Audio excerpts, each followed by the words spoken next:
Let's work. Yo, it's go time, showtime, never backing down time. One shot, yo, make it count, yo. Crunch time, shine time, make this moment my time. Get a grip, yo, ready, set, go. All right, guys, welcome to the Family First Life National Off the Bench podcast. I got Ryan Urbanski in the studio with me today. How you doing, Ryan?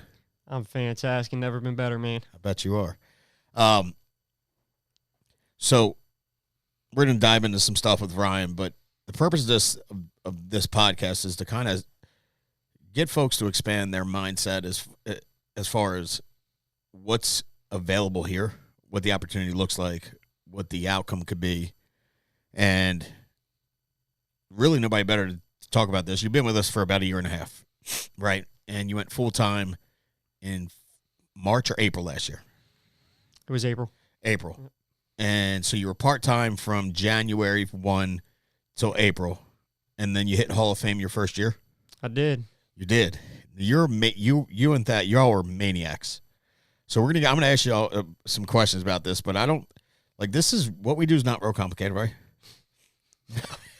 Quite honestly, I was gonna say it's very simple. It's very simple.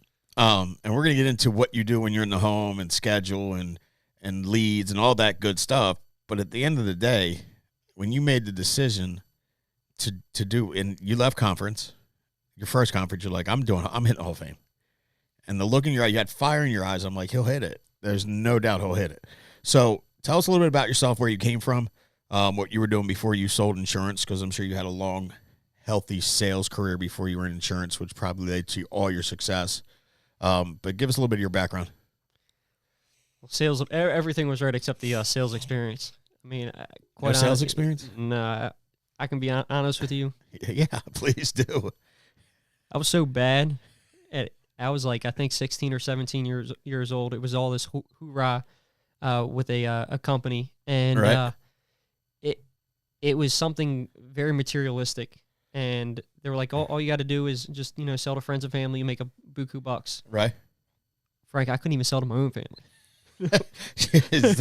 Even your mom didn't buy from you? No. Listen, you're bad when your mother doesn't buy from your own mother. I think the only person that really made me feel good was my grandmother. And it was one sale? item. Yeah, and it was like so small. But what were you selling?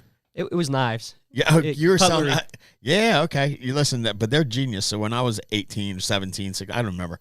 The girl that recruited me to sell knives, she looked like Pamela Anderson. And like, I'm 44, so I'm old. But if you're younger, you'll Google Pamela Anderson. But like, when back in the day, like, she was it, Yeah. So I'm like, I'm in. And I was the same way. It's like, we're selling knives. They spun it like sporting equipment. I'm like, I can sell. I'm an athlete. I'm going to sell sporting equipment. Everybody's got to eat. Everybody, I was like, hey, they are some good. there. I actually just bought some of those knives like 2 weeks ago because they're good for steak. They got good knives. Anyway, so no sales experience. What did you do prior to joining Family First Life? So I was actually in law enforcement, and always knew I had a passion to help people. I think that's why I got into that field. Sure. But it took me a long time. Okay. To be able to get into that profession. Why? Well, first off, it was a 2-year wait process to even really? Get in. Yep. I was 18. I had children, got married early. I was actually 18, almost 19. I got married. Wow. And it was very, very young. And I wanted to get into law enforcement, and the only positions that they had under 21 were cadets. So I actually started applying with a whole bunch of different agencies to kind of get my foot in the door so that I could eventually one day be a full-fledged law enforcement officer. Wasn't happening. I was in the process for 2 years until I got to a point where I almost gave up. Right. And I was like, it's just not meant to be. Sure. And my next course of action was actually going into the military. Right. And literally a week before talking to a recruiter, I already made up my mind. I told my wife, and my daughter was 18 months at the time. I was like, look, maybe not the best decision. Maybe that it may not be the best thing for family you right now, right? Because right. I may be overseas, but I know you will have a place to stay. Right. I know you have health care. I know you'll be taken care of. Sure. Well, literally, it was Friday at 3 o'clock. I got a phone call from a police department offering me a job. Okay, I was literally 26 months old. I wasn't even 21 yet. Right. So I got into law enforcement, 7 years. and I wound up getting hurt. And Tell that story. That's a pretty good story. So, again, 7 years in, I've always been a worker. I've never been happy with minimum cash. I never wanted to just Get by. No, I never wanted to get by. I always wanted to be able to provide as much as I could for my family and other people as well. My mom, if, birthdays, holidays, I didn't want to be like, I really want to get this present for you, but I can't afford it. Sure. I always just went out there and worked. So fast forward, go back to 2019, I actually wound up getting injured on the job trying to save somebody's life that wanted to end theirs. And quick, just very down and dirty, there was a struggle over a gun, and I wound up taking it away from him, but in the process, I tore my my shoulder. Rotator cuff. Rotator cuff, yep. Okay. So I continued to work. This was probably about 3-4 weeks later. I continued to work, and then I just couldn't take it anymore. Sure. And at that point, I just knew that I needed to see a doctor, and I was scared because when you're active, you're full duty. At that point, when you are injured, your income drastically goes down. Sure. Because you can't be in uniform. You've got to be sitting behind a desk. Right. No overtime, no 9 picking up shifts, sporting events, things like that. Yeah. So I tried to ride it out as long as I could until, one day I couldn't even play catch T-ball Right. with my little boy. Right. And I was like, this is it. So Sure. I went to the doctors, found out I tore 2 tendons in my shoulder, got operated on, thought everything was going to get, back to normal, was going to continue back in the police department, the police force full time. And I had a blood clot. Oh, really? I had a blood clot. I couldn't breathe, and me being hard-headed because, I got that gun and badge on it. Sure. Superman. My chest is puffed up. Nobody can touch me. I'm an invincible. I'm the biggest, baddest person ever. And you got to be when you're Sure. in those situations. It's not an ego thing, but it's a survival thing. Right. So I didn't want to go to the hospital, and my wife finally, after I was on my knees, bent over the bed, said, we got to go to the hospital. And I was about 6 hours away from dying. Wow. So it really put things into perspective that I could either go back and continue just to get by and hope that it didn't happen again, but it was going to happen again, or I can make change. And honestly, that change was FFL. I was blessed to be given this opportunity to not only still be on this earth giving back, but now make an income that I've never dreamed that was even possible. Tell me a little bit about that. Like, we're going to get, because what did you make last year? What did you issue last year? $457,000 and some change. So $457,000 and some change. Divide that by 12 is roughly, that's actually $38,000 a month. And if your lead flows $8,000 a month, which it's not, I mean, that's $30,000. It just blows my mind every time I think about it. Sometimes I wake up too, and I'm still like, is this really real? Like, it is. And I'll hear Sean talk about waking up with a sense of fear of losing. And like, it's not every day, but there's a lot of days I wake up, I have the pit in my stomach, like something's like, we just got to go. Cause you feel at some point the rug's going to get yanked out from underneath you, cause it's so awesome. But it just keeps getting better here at Family First Life. So, and here's what's crazy. The person that hired Ryan into the business isn't even here, which is nuts. It's like, you can't make sense of nonsense. So,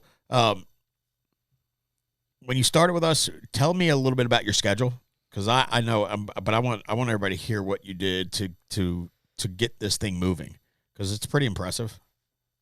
Well, not crazy. I mean, it's crazy. It's impressive, but it's not impossible. No, I mean, before I went full time. Yes. Okay. So because that was the fun. Yeah, the fun was that I just did whatever it took, because my back was up against the wall, and I knew that if I wanted to continue to be alive and have a family, I had to make this work. There's just no ifs, ands, or buts. Right. And I think that's what helped me have the success early on, was there was no plan B. If I went back to plan A, I was going to die. Right. I wasn't going to be here. Right. And that's the reality. Sure. And so the transition was, I'm not going to say it was very simple, because it was just very structured. I worked a 9-to-5 job. Okay. But you weren't 9 to 5. So tell them, like, what were your shift? What shift were you on? So I was on 7 a.m. to 3 p.m. Okay. Okay. And that was 6 days straight. Then I had 3 days off. Okay. And then the next 6 days that I went in, I was 3 p.m. till 11, Right. and then I went back to day work. So how I rotated Family First Life in was, number one, I was working on my days off. I didn't have days off. Right. You work 7 days a week. Yeah, I just did the 3 days off. Let's go on vacation. It was non-existent. And then when I was off at 3 o'clock, at 3:30, I was running into Baltimore and running appointments. Right. And sometimes I didn't get home till 10, 11 o'clock, and then did it all over again. And at one point, weren't you working third shift? Weren't you and Thad getting off at 7 in the morning, driving to the office? Or was that Thad? That was Thad. So when I got hurt, I was on. Oh, you two were partners until you got hurt. Yep, we were. Got it. I was on midnights, and when I got hurt, they because they your switched my desk. shifts. That's right. Because you weren't on the streets. You were in. I got it. Yeah. But even still, it's like, and you ran with Thad because you all were, came in together trying to get this thing off the ground, 7 days a week, and you were maniacs, which I watched. And timing's everything, but it was like that's when Mike was just getting moving with building a new team, and y'all were an intricate part of that because of the amount of hours you guys were willing to work. It made a lot of people uncomfortable, which is good. And that's what we need more of, because can you imagine like that sense of urgency that you had, which was life or death, and yours is like it's life or death, like monetarily, like financially, life or death, but you were literally life or death. Yeah, because if I went back, I mean, it was what it was. I mean, I was being told at the time I could have had a genetic disorder that if I ever had to get operated on again, I was gonna throw another clot and not be here. Or if I got lucky, I was gonna be back in ICU. If I wasn't so lucky, I was gonna be dead. Right. That's what I was told. That's what they told my wife. I was in the hospital bed. They told my wife that, and I mean, if you know anything, happy wife, happy life. That's right. And it wasn't even a forethought to go back. Absolutely. Okay, so came out the gate, did this part-time for about 4 months. Because, you were getting your license. By the time you were ready to rip, it was late December, early January. And then you started part-time and then went to conference, made the decision to go full-time. Then you hit Hall of Fame. So in 8 months, you hit Hall of Fame, and we have 12 months to do it. So there's zero chance that anybody can't do it if they decide to. Tell me a little bit about what type of leads you were running and what your schedule was when you went full-time. So when I went full-time, it was definitely number one, making sure I had enough leads to be able to run 30, I think it was probably closer to 34, 36 to 40 appointments every single week. I mean, when I say appointments, I had them on the books. I was going to see them. If they weren't there, I just kept it moving. The lead sources, I mean, when I started, we didn't have internet leads. It was what it was. I was spending, that's right. Facebook final expense leads. Yeah, exactly. And I was sitting behind a desk going, "Oh my God, that's $20. I literally just work for free. Oh my God, there's another $20." Like literally, what I've got paid right now, I just spent in leads. That's right. Hey, I was like, I want to leave right now so I can go make money. Sure. So, no, I was working Facebook final expense. That's pretty much all I was running. That was it. I agree. That was all that was there. And you know what's funny? Here's what's funny about that. Remember last year, because we were doing those Hall of Fame accountability calls. Do you remember those? Absolutely. And I'm not mentioning names, but people were going like, these guys are never going to be able to hit Hall of Fame with just Facebook final expense leads. And I kept going, bullcrap. To be honest, Like, I didn't even think. bullcrap. Yeah, I was like, look, my goal is just to make money. And that's what I said. I going. said, if you say that out loud, I'm going to have a real problem. Because these guys, if they believe they can, if they don't, then they won't. So just keep your mouth shut. Because I knew listen, I was watching what's going on, and unfortunately I had mortgage leads and I had some final expense leads, so I didn't have to run Facebook leads, and I ran them and they were good. And I was watching what Don was doing out in the West Coast. I'm like, there's zero chance that these guys can't hit Hall of Fame with Facebook final expense leads. Zero chance can't hit Hall of Fame with internet life leads, right? 100%. 100%. So you were working your day job to buy leads to support your career, which now you're at. Tell me a little bit what Family First Life has done for your family. Oh my God. I mean, I just honestly, I just get goosebumps. Yeah, man. right? Dude, when I think about it, Frank, it's just truly a blessing to be here. Just because I went to, oh my God, I don't know what I'm going to do, how I'm going to provide for my family, to my wife doesn't have to work. She That's can right. stay at home with the kids. That's right. To, working my way to an integrity deal where nobody ever has to worry about money again. That's right. And it wouldn't be possible without the vision that Sean Mike has, the support that I mean, whether you want to take credit for it or not, you've definitely helped me. Anytime I picked up the phone, anytime I've called you, I needed something, you've been there. Sure. And to have that strong support system is unparalleled. It's just such a blessing. Financial freedom. That's right. And you hear financial freedom, and before I got into this business, I thought $100,000 a year was financial freedom. Right. And it's when you make $450, you're like, yeah. I mean, it changes Change things. your perspective. Yeah. So, And I'm like, I'll take that compliment as like when I call you answer and you like answer something. That's no big deal. That's not me taking credit. That's not credit. That's just my job. What you did as far as work goes is where the magic's at. And that's what I really wish what you had, that feeling you had inside that made you get up every morning at 5 a.m., go to your job, get off your job, go to work, 3, 4, 5 hours of sleep max a night, do it again 7 days a week to get to where you're at. If that was the magic, that's the credit right there, right? So just like you do for guys that we have now, I'm like, hey, can you call Ryan? He could, you answer the phone. Like, it's just paying it forward. I'm not doing anything for you. Sean hasn't done for me and a million other people, right? So, but that's the system here, right? It's the system. But your work ethic was the magic, not your person. You're a great dude. You're a great team player. You're a good guy. You're a great dad. You're a good friend. I've seen it. But your work ethic is what takes it, And so advice... Jeez, this will fly by. I could talk to you for hours. Advice for somebody that's brand new, that needs to get off the bench, that needs to just make that commitment. And sometimes it's easier when your back's up against the wall, like you said. But if your back's not up against the wall, because your back's not up against the wall right now. Correct. But if you want an integrity deal, it is. Oh, 100%. Right? So what is some advice to people to get them moving, to let them believe that they can do what you did? I know they can, but... Oh, my... Yeah, I was going to say, I always say this, right? There's nothing special about me. And quite honestly, I'm probably the least qualified person to, it's crazy because I was listening to these podcasts, right? Everybody was like, I can do it. I've heard people from beauty salons, all walks of life. What I would say is if they want to get off the bench, they got to realize, like, this is fourth quarter. Like, you can't act like there's a lot of time left and... the time is now. Build up the courage to say, hey, this is what we're going to do, and then just dive right in. Make that commitment to yourself first, because I think that's what I did, and I see so many other people that come in here. I could just say Josh Forrest, right? Brand new guy. Brand new. And I was talking to him. It's not that he's not making money where he's at now. Oh, he's making $200,000 a year. He's making money. But you know what it was? He found his why.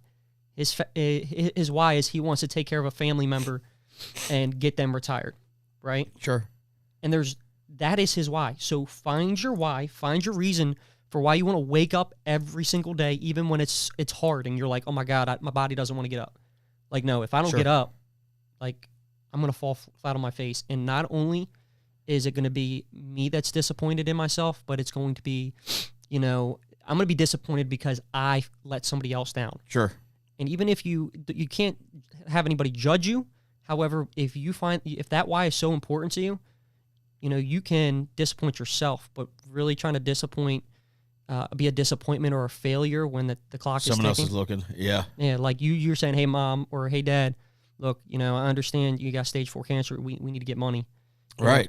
Is it, oh, I'm sorry, I didn't get enough sleep, or, somebody said no to me. Like, are you serious? Like, come on. Like, it's life or death. Like, treat whatever the situation is like there is no choice. Like, it's truly life or death. It's truly life or death. Put your head down. Stay consistent. Sure. Reach out to somebody that, you can call anybody. Call me. No doubt. Frank answers his phone, Mike, that. Like, we're all here to help. We've all been through ups and downs, but you got to stay unemotional, and you'll be fine. Agreed. Dude, it's funny what you said is you find your courage. Yeah, because sometimes we have that ego. Like Ego. I don't want to sit here. Oh my God, why do they want to hear it? Like, dude, we've all been there. We've all been there. How many times have I called you and be like, Frank, and you're like, dude, what are you complaining about? Knock it off. Like, We all have fear, and this, like, we all have a sense of something. Everybody has a fear. Courage is finding the strength to overcome that fear. That's all courage is. So it's pretty simple. When you're fighting that guy to try to save his life, don't tell, dude, if you weren't scared, something's wrong with you. But you found the way to overcome the fear. That's your courage. Now you saved that guy's life. He indirectly changed your life, right? How crazy is that? Like, seriously, how crazy is that? And Jamie and I talk about this with Sean. Like, what if he didn't decide to do what he did with Family First Life? What would our lives look like? What if that guy didn't decide that he wanted to try and end his life that day? Would you be sitting right there today? Absolutely not. And you know what's funny? For the longest time, I thought about it like, why me? Right. It's like the most pitiful thing I could ever. Like, now I realize, like, that was very... It's a blessing. Yeah, it's a blessing. Like, every bad thing that we think happens to us, there's a positive to it. It's a blessing in disguise. Blessing in disguise. Instead of saying, and we're going to end it with this, why is this happening to me? Why not start saying stuff like, what can I learn from what's happening to me? That's the better question. Why? Not why is it happening? What can I learn from what's happening? And we'll all grow. So, dude, I appreciate you, man. I'm proud of you. I'm excited. You guys are growing. Production's up. Ryan Urbanski, Hall of Fame producer, rookie year, really did it in 8 months. You can do it too. If you have any questions, reach out to him. Don't forget, slap the subscribe button, like our channel, like our page, share. We love it. It helps us out, helps us reach more people. Ryan, again, thank you so much, man. I appreciate you, pal. Thank you. More than you ever know, man. Thanks, Frank. You got it.